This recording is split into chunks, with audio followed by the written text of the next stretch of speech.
মেহেরপুরের আম চাষিরা এবার ফলনে বেশ খুশি। জেলার বিভিন্ন আম বাগানে গাছে গাছে থোকায় থোকায় আম ধরেছে। হিমসাগর, ল্যাংড়া, ফজলি ও গোবিন্দভোগ সহ নানা জাতের আমে ছেয়ে গেছে বাগানগুলো। চাষিরা আশা করছেন প্রাকৃতিক দুর্যোগ না হলে এবারের রেকর্ড ফলন হবে। গত বছরে আমাদের আম চাষিদের বেশ ভালোই লস হয়েছে।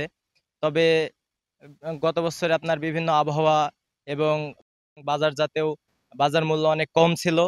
তবে এবছর আল্লাহর রহমতে আপনার আমের ফলন অনেক ভালো আশা করা যায় এবং আম এখন পর্যন্ত আবহাওয়া অনুকূলে আছে।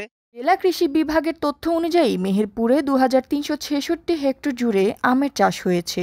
প্রতি হেক্টরে গড়ে 18 মেট্রিক টন ফলন হতে পারে, যা বাজারে প্রায় 170 কোটি টাকার আম বিক্রি হতে পারে বলে আশা করা হয়েছে।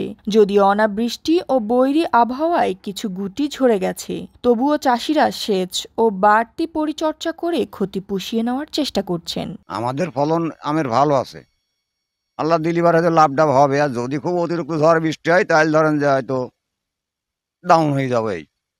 তার মানে এখন যে পর্যায়ে আছে আল্লাহ ভালো রাখছে, গতবারের তুলনায় এবার অনেক আম বেশি আছে। আমাদের মেহেরপুরে সুস্বাদু আম হয়। এর মধ্যে আমাদের সবচেয়ে যেটা বিখ্যাত জাত আমরা বলবো সেটা হলো মেহেরপুর হিমসাগর আম। আমের বছর যথেষ্ট মুকুল হয়েছে এবং আম যথেষ্ট ভালো হয়েছে। আমরা আশা করতেছি যদি কোনো দুর্যোগ না ঘটে, বিশেষ করে শিলাবৃষ্টিপাত ঝড় না হয়, তাহলে আমাদের ভালো ফলন আমরা পাবো। বিশেষ করে মেহেরপুরের হিমসাগর আমের সুনাম দেশ জুড়ে। চাষি আয়েজ উদ্দিন ও নাজমুল হাসানের মতো কৃষকরা আশাবাদী এবারের ফলন গতবারের চেয়ে ভালো হবে। শীঘ্রই এই সুস্বাদু আম পৌঁছে যাবে ভোক্তাদের হাতে, যা মেহেরপুরের অর্থনীতিতেও ইতিবাচক ভূমিকা রাখবে। আর এ জ্যোতি, দৃষ্টি 24।